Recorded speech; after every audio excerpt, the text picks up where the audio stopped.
The House of Souls by Arthur Machen.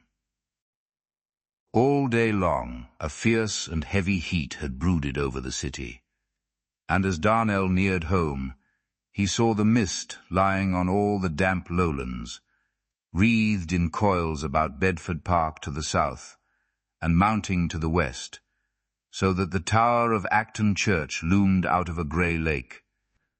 The grass in the squares and on the lawns which he overlooked as the bus lumbered wearily along was burnt to the colour of dust. Shepherd's Bush Green was a wretched desert, trampled brown, bordered with monotonous poplars, whose leaves hung motionless in air that was still hot smoke. The foot passengers struggled wearily along the pavements, and the reek of the summer's end mingled with the breath of the brickfields made Darnell gasp, as if he were inhaling the poison of some foul sick-room.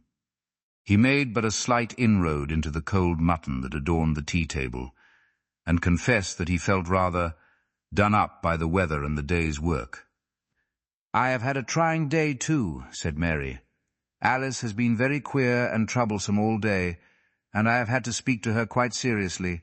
You know, I think her Sunday evenings out have a rather unsettling influence on the girl, but what is one to do? Has she got a young man? Of course, a grocer's assistant from the Goldhawk Road, Wilkins, you know. I tried them when we settled here, but they were not very satisfactory.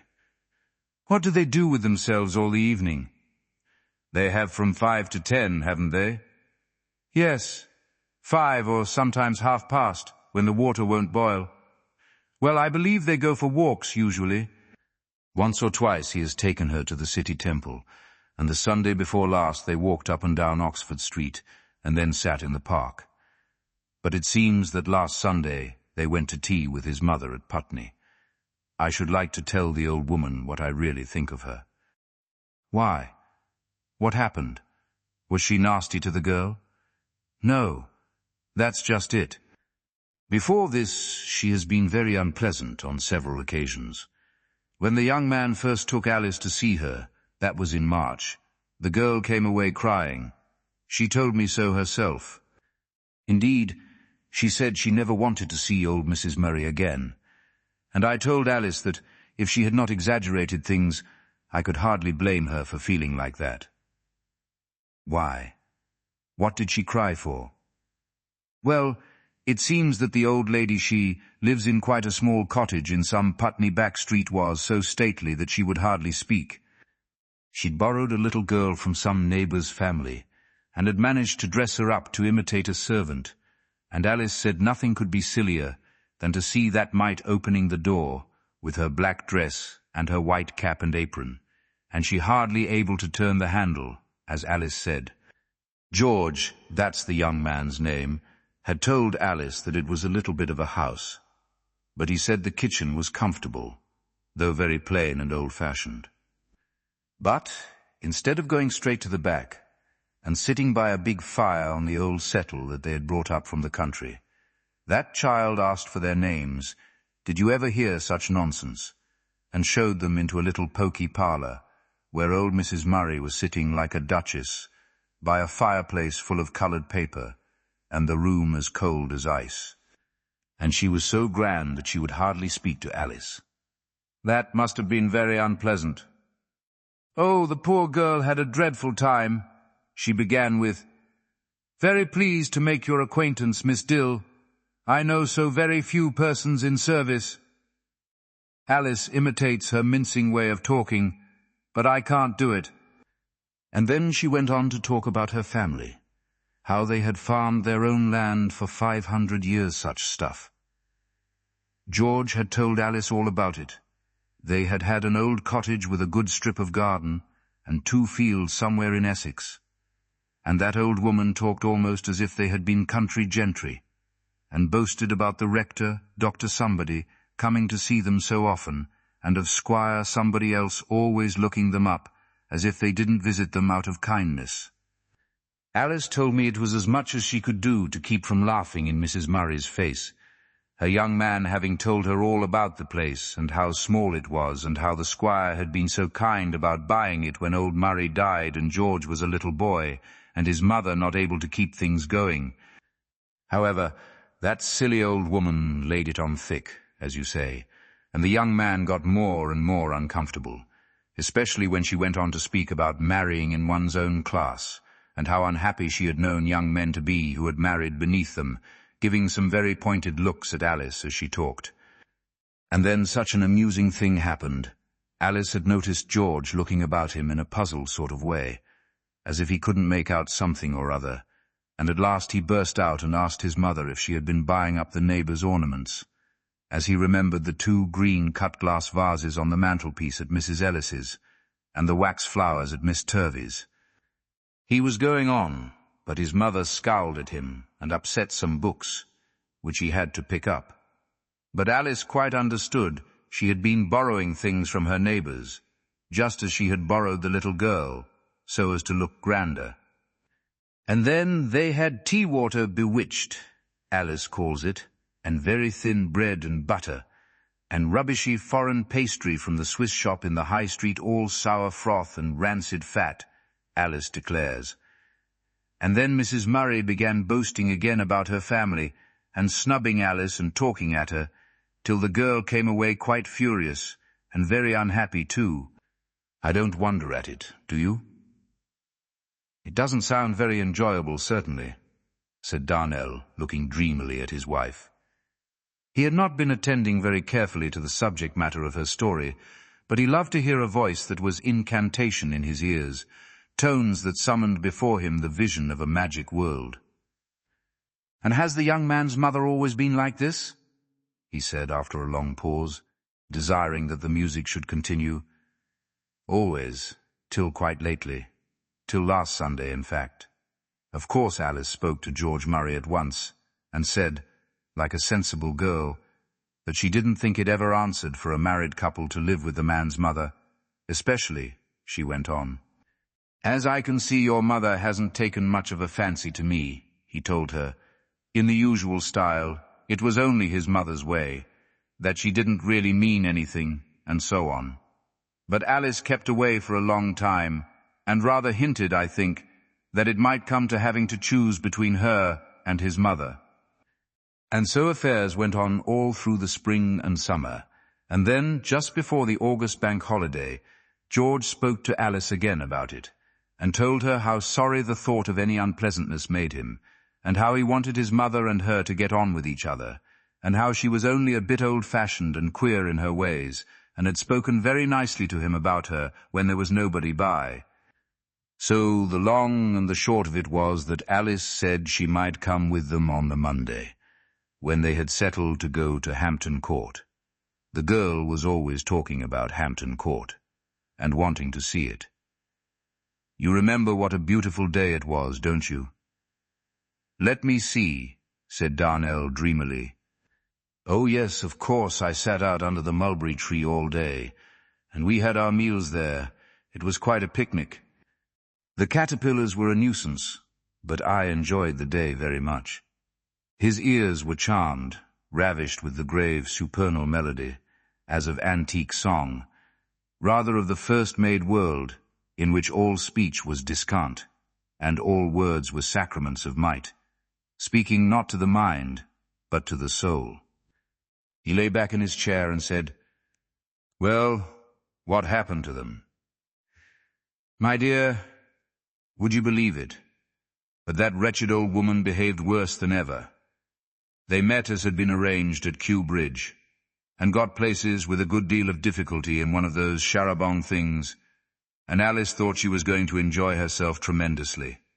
Nothing of the kind. They had hardly said, "Good morning," when old Mrs. Murray began to talk about Kew Gardens, and how beautiful it must be there, and how much more convenient it was than Hampton, and no expense at all, just the trouble of walking over the bridge. Then she went on to say, as they were waiting for the char-à-banc, that she had always heard there was nothing to see at Hampton, except a lot of nasty, grimy old pictures, and some of them not fit for any decent woman, let alone girl, to look at, and she wondered why the Queen allowed such things to be shown, putting all kinds of notions into girls' heads that were light enough already, and as she said that she looked at Alice, so nastily horrid old thing that, as she told me afterwards, Alice would have slapped her face if she hadn't been an elderly woman, and George's mother. Then she talked about Kew again, saying how wonderful the hothouses were, with palms and all sorts of wonderful things, and a lily as big as a parlour table, and the view over the river. George was very good, Alice told me. He was quite taken aback at first, as the old woman had promised faithfully to be as nice as ever she could be. But then he said, gently but firmly, "Well, Mother, we must go to Kew some other day, as Alice has set her heart on Hampton for today, and I want to see it myself." All Mrs. Murray did was to snort, and look at the girl like vinegar, and just then the char-à-banc came up, and they had to scramble for their seats. Mrs. Murray grumbled to herself in an indistinct sort of voice all the way to Hampton Court. Alice couldn't very well make out what she said, but now and then she seemed to hear bits of sentences, like, "Pity to grow old, if sons grow bold, and honour thy father and mother, and lie on the shelf," said the housewife to the old shoe, and the wicked son to his mother, "and I gave you milk and you give me the go-by." Alice thought they must be proverbs, except the commandment, of course, as George was always saying how old-fashioned his mother is. But she says there were so many of them, and all pointed at her and George, that she thinks now Mrs. Murray must have made them up as they drove along. She says it would be just like her to do it, being old-fashioned, and ill-natured too, and fuller of talk than a butcher on Saturday night. Well, they got to Hampton at last, and Alice thought the place would please her, perhaps, and they might have some enjoyment. But she did nothing but grumble, and out loud too, so that people looked at them, and a woman said, so that they could hear, "Ah, well, they'll be old themselves some day," which made Alice very angry, for, as she said, they weren't doing anything. When they showed her the Chestnut Avenue and Bushy Park, she said it was so long and straight that it made her quite dull to look at it, and she thought the dear you-know-how-pretty they are really looked thin and miserable, as if they would be all the better for a good feed of hogwash, with plenty of meal in it. She said she knew they weren't happy by the look in their eyes, which seemed to tell her that their keepers beat them. It was the same with everything. She said she remembered market gardens in Hammersmith and Gunnersbury that had a better show of flowers, and when they took her to the place where the water is, under the trees, she burst out with its being rather hard to tramp her off her legs to show her a common canal, with not so much as a barge on it to liven it up a bit. She went on like that the whole day, and Alice told me she was only too thankful to get home and get rid of her. Wasn't it wretched for the girl? It must have been, indeed. But what happened last Sunday? That's the most extraordinary thing of all. I noticed that Alice was rather queer in her manner this morning. She was a longer time washing up the breakfast things, and she answered me quite sharply when I called to her to ask when she would be ready to help me with the wash, and when I went into the kitchen to see about something, I noticed that she was going about her work in a sulky sort of way. So I asked her what was the matter, and then it all came out. I could scarcely believe my own ears when she mumbled out something about Mrs. Murray thinking she could do very much better for herself. But I asked her one question after another till I had it all out of her. It just shows one how foolish and empty-headed these girls are. I told her she was no better than a weathercock. If you will believe me, that horrid old woman was quite another person when Alice went to see her the other night. Why, I can't think, but so she was. She told the girl how pretty she was, what a neat figure she had, how well she walked, and how she'd known many a girl not half so clever or well-looking, earning her 25 or 30 pounds a year, and with good families. She seems to have gone into all sorts of details, and made elaborate calculations as to what she would be able to save. With decent folks, who don't screw, and pinch, and lock up everything in the house. And then she went off into a lot of hypocritical nonsense about how fond she was of Alice, and how she could go to her grave in peace, knowing how happy her dear George would be with such a good wife, and about her savings from good wages helping to set up a little home, ending up with, "And if you take an old woman's advice, dearie, it won't be long before you hear the marriage bells." "I see," said Darnell. "And the upshot of it all is, I suppose, that the girl is thoroughly dissatisfied?" "Yes, she is so young and silly. I talked to her and reminded her of how nasty old Mrs. Murray had been, and told her that she might change her place and change for the worse. I think I have persuaded her to think it over quietly, at all events. Do you know what it is, Edward? I have an idea. I believe that wicked old woman is trying to get Alice to leave us, that she may tell her son how changeable she is, and I suppose she would make up some of her stupid old proverbs, a changeable wife, a troublesome life, or some nonsense of the kind. Horrid old thing. "Well, well," said Darnell, "I hope she won't go for your sake. It would be such a bother for you, hunting for a fresh servant." He refilled his pipe and smoked placidly, refreshed somewhat after the emptiness and the burden of the day. The French window was wide open, and now at last there came a breath of quickening air, distilled by the night from such trees as still wore green in that arid valley. The song to which Darnell had listened in rapture, and now the breeze, which even in that dry, grim suburb still bore the word of the woodland, had summoned the dream to his eyes, and he meditated over matters that his lips could not express. "She must indeed be a villainous old woman," he said at length. "Old Mrs. Murray? Of course she is. The mischievous old thing, trying to take the girl from a comfortable place where she is happy. Yes, and not to like Hampton Court. That shows how bad she must be, more than anything. It is beautiful, isn't it? I shall never forget the first time I saw it. It was soon after I went into the city, the first year. I had my holidays in July, and I was getting such a small salary that I couldn't think of going away to the seaside or anything like that. I remember one of the other men wanted me to come with him on a walking tour in Kent. I should have liked that, but the money wouldn't run to it. And do you know what I did?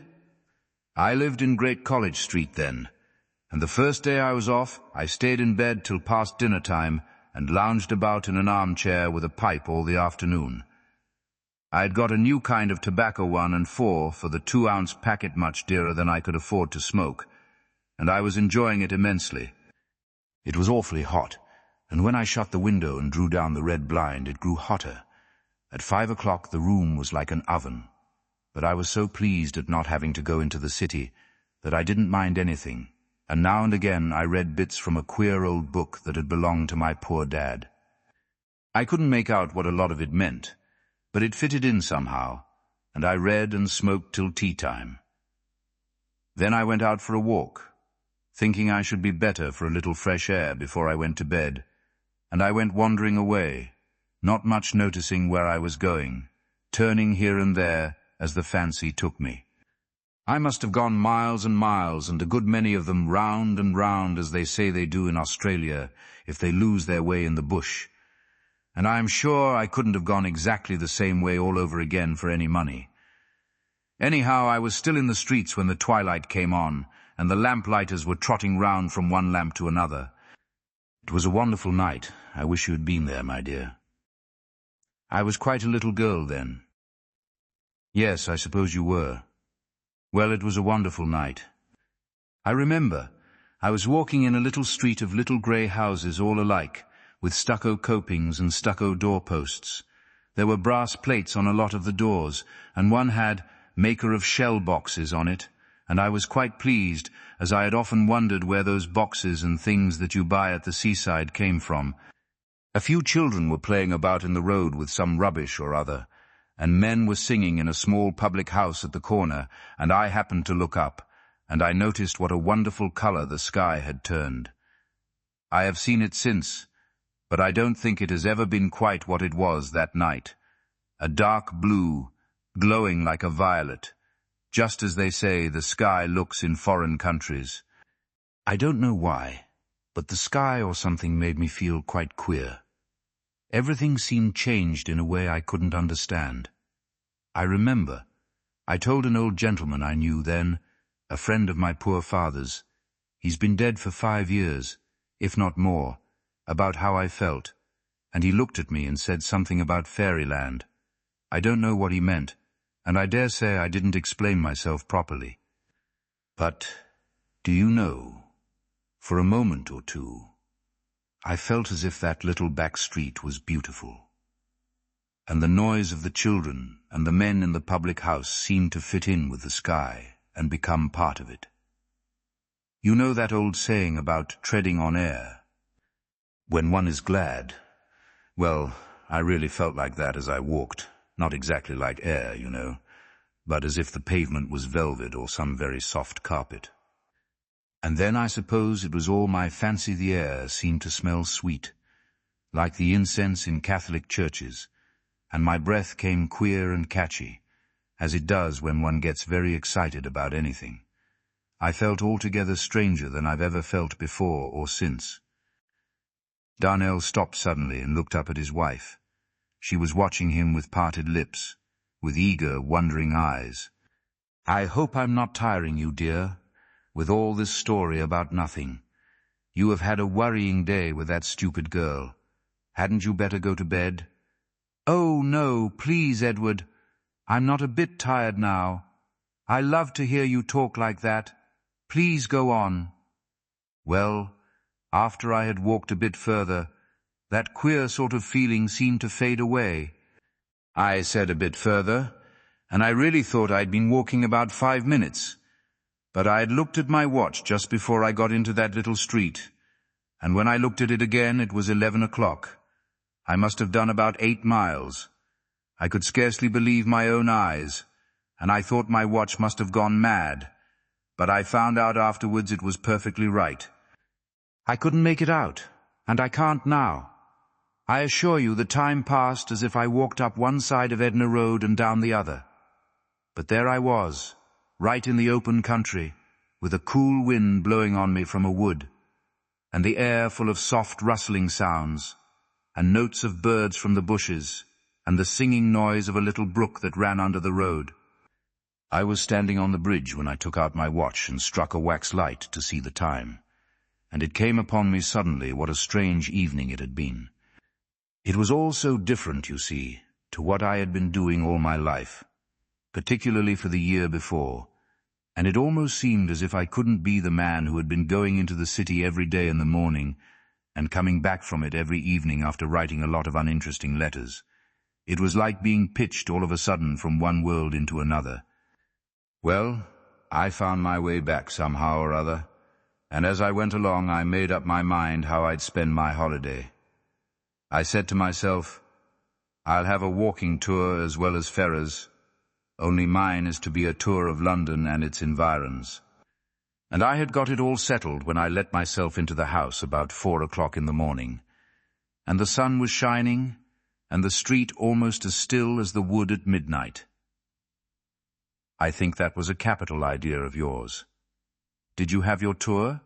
Did you buy a map of London? I had the tour all right. I didn't buy a map.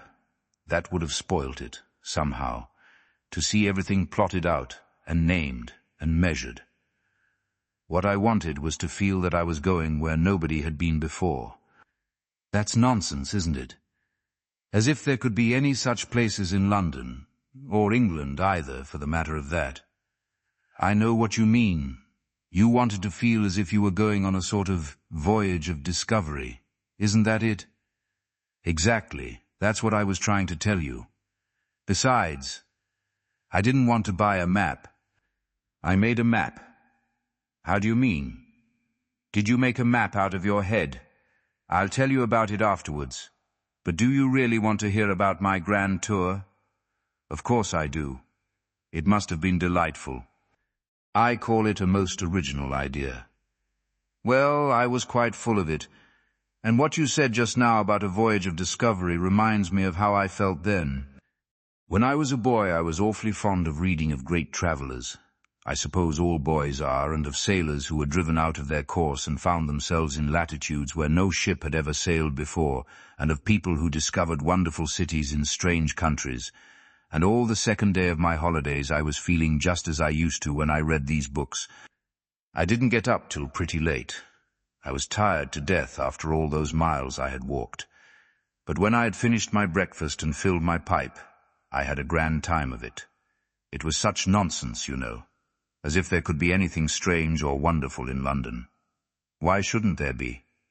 Well, I don't know, but I have thought afterwards what a silly lad I must have been. Anyhow, I had a great day of it, planning what I would do, half making believe, just like a kid, that I didn't know where I might find myself, or what might happen to me. And I was enormously pleased to think it was all my secret, that nobody else knew anything about it, and that, whatever I might see, I would keep to myself. I had always felt like that about the books. Of course, I loved reading them, but it seemed to me that, if I had been a discoverer, I would have kept my discoveries a secret. If I had been Columbus, and, if it could possibly have been managed, I would have found America all by myself, and never have said a word about it to anybody. Fancy!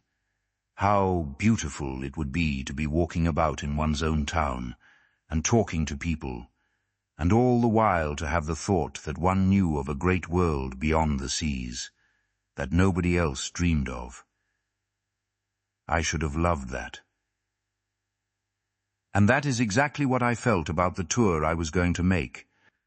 I made up my mind that nobody should know, and so, from that day to this, nobody has heard a word of it. But you are going to tell me? You are different, but I don't think even you will hear everything. Not because I won't, but because I can't tell many of the things I saw. Things you saw? Then you really did see wonderful, strange things in London? Well, I did and I didn't.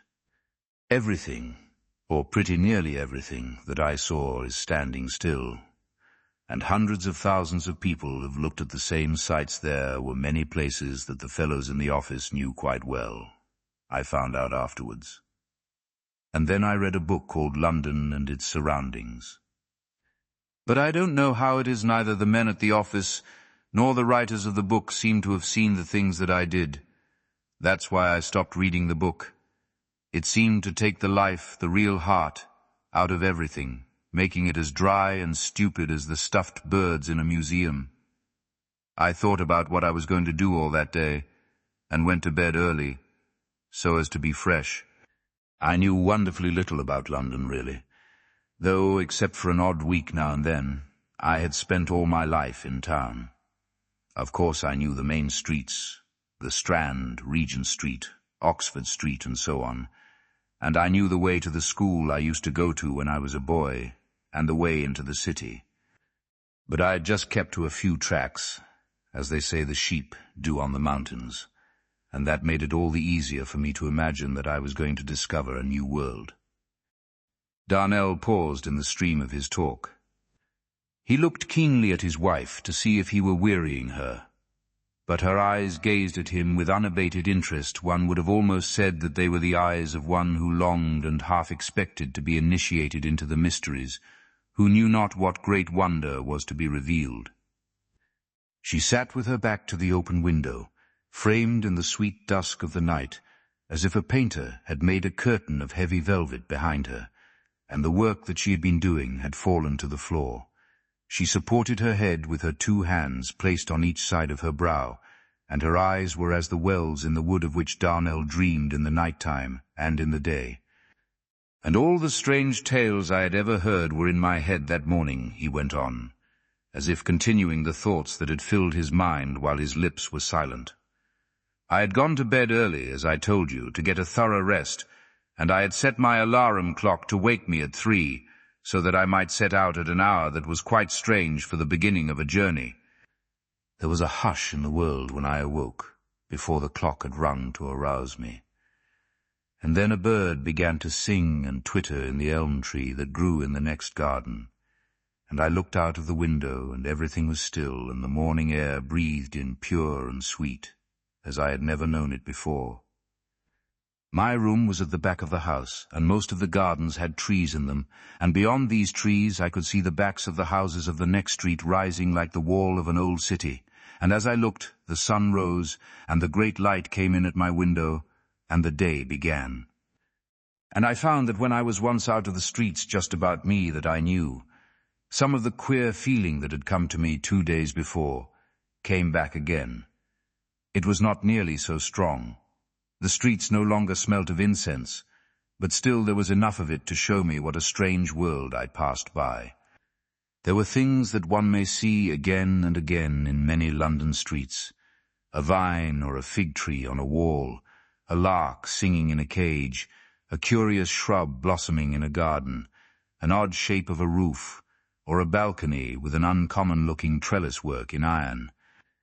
There's scarcely a street, perhaps, where you won't see one or other of such things as these.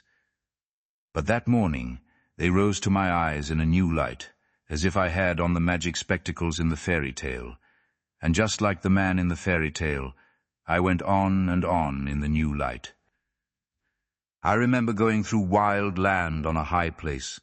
There were pools of water shining in the sun, and great white houses in the middle of dark, rocking pines.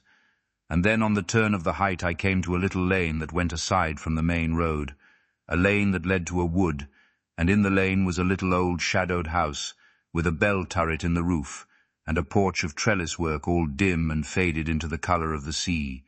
And in the garden there were growing tall white lilies, just as we saw them that day we went to look at the old pictures. They were shining like silver, and they filled the air with their sweet scent. It was from near that house I saw the valley and high places far away in the sun. So, as I say, I went on and on, by woods and fields, till I came to a little town on the top of a hill, a town full of old houses bowing to the ground beneath their years, and the morning was so still that the blue smoke rose up straight into the sky from all the rooftops, so still that I heard far down in the valley the song of a boy who was singing an old song through the streets as he went to school. And as I passed through the awakening town, beneath the old grave houses, the church bells began to ring. It was soon after I had left this town behind me that I found the strange road. I saw it branching off from the dusty high road, and it looked so green that I turned aside into it, and soon I felt as if I had really come into a new country. I don't know whether it was one of the roads the old Romans made that my father used to tell me about, but it was covered with deep, soft turf, and the great tall hedges on each side looked as if they had not been touched for 100 years. They had grown so broad and high and wild that they met overhead, and I could only get glimpses here and there of the country through which I was passing, as one passes in a dream. The strange road led me on and on, up and down hill. Sometimes the rose bushes had grown so thick that I could scarcely make my way between them, and sometimes the road broadened out into a green, and in one valley a brook, spanned by an old wooden bridge, ran across it. I was tired, and I found a soft and shady place beneath an ash tree, where I must have slept for many hours, for when I woke up it was late in the afternoon. So I went on again, and at last the green road came out into the highway, and I looked up and saw another town on a high place with a great church in the middle of it. And when I went up to it, there was a great organ sounding from within, and the choir was singing. There was a rapture in Darnell's voice as he spoke, that made his story well nigh swell into a song, and he drew a long breath as the words ended, filled with the thought of that far-off summer day, when some enchantment had informed all common things, transmuting them into a great sacrament, causing earthly works to glow with the fire and the glory of the everlasting light. And some splendor of that light shone on the face of Mary as she sat still against the sweet gloom of the night, her dark hair making her face more radiant. She was silent for a little while, and then she spoke. "Oh, my dear, why have you waited so long to tell me these wonderful things? I think it is beautiful. Please go on." "I have always been afraid it was all nonsense," said Darnell. and I don't know how to explain what I feel. I didn't think I could say so much as I have tonight. And did you find it the same day after day? All through the tour? Yes, I think every journey was a success. Of course, I didn't go so far afield every day. I was too tired. Often I rested all day long and went out in the evening after the lamps were lit, and then only for a mile or two. I would roam about old, dim squares and hear the wind from the hills whispering in the trees, and when I knew I was within call of some great glittering street, I was sunk in the silence of ways where I was almost the only passenger, and the lamps were so few and faint that they seemed to give out shadows instead of light. And I would walk slowly to and fro, perhaps for an hour at a time, in such dark streets, and all the time I felt what I told you about its being my secret, that the shadow and the dim lights and the cool of the evening and trees that were like dark low clouds were all mine, and mine alone, that I was living in a world that nobody else knew of, into which no one could enter. I remembered one night I had gone farther. It was somewhere in the far west, where there are orchards and gardens, and great broad lawns that slope down to trees by the river. A great red moon rose that night through mists of sunset, and thin, filmy clouds, and I wandered by a road that passed through the orchards, till I came to a little hill, with the moon showing above it, glowing like a great rose. Then I saw figures pass between me and the moon, one by one, in a long line, each bent double, with great packs upon their shoulders. One of them was singing, and then in the middle of the song I heard a horrible shrill laugh, in the thin, cracked voice of a very old woman, and they disappeared into the shadow of the trees. I suppose they were people going to work, or coming from work in the gardens. But how like it was to a nightmare. I can't tell you about Hampton. I should never finish talking. I was there one evening, not long before they closed the gates, and there were very few people about. But the grey-red, silent, echoing courts, and the flowers falling into dreamland as the night came on, and the dark yews and shadowy-looking statues, and the far, still stretches of water beneath the avenues, and all melting into a blue mist, all being hidden from one's eyes, slowly, surely, as if veils were dropped, one by one, on a great ceremony. Oh, my dear, what could it mean? Far away, across the river, I heard a soft bell ring 3 times, and 3 times, and again 3 times, and I turned away, and my eyes were full of tears. I didn't know what it was when I came to it. I only found out afterwards that it must have been Hampton Court. One of the men in the office told me he had taken an ABC girl there, and they had great fun. They got into the maze and couldn't get out again, and then they went on the river and were nearly drowned. He told me there were some spicy pictures in the galleries. His girl shrieked with laughter, so he said. Mary quite disregarded this interlude. But you told me you had made a map. What was it like? I'll show it you some day, if you want to see it. I marked down all the places I had gone to, and made signs things like queer letters to remind me of what I had seen. Nobody but myself could understand it. I wanted to draw pictures, but I never learned how to draw, so when I tried, nothing was like what I wanted it to be. I tried to draw a picture of that town on the hill that I came to on the evening of the first day. I wanted to make a steep hill with houses on top, and in the middle, but high above them, the great church, all spires and pinnacles, and above it, in the air, a cup with rays coming from it. But it wasn't a success. I made a very strange sign for Hampton Court, and gave it a name that I made up out of my head. The Darnells avoided one another's eyes as they sat at breakfast the next morning. The air had lightened in the night, for rain had fallen at dawn, and there was a bright blue sky, with vast white clouds rolling across it from the southwest, and a fresh and joyous wind blew in at the open window.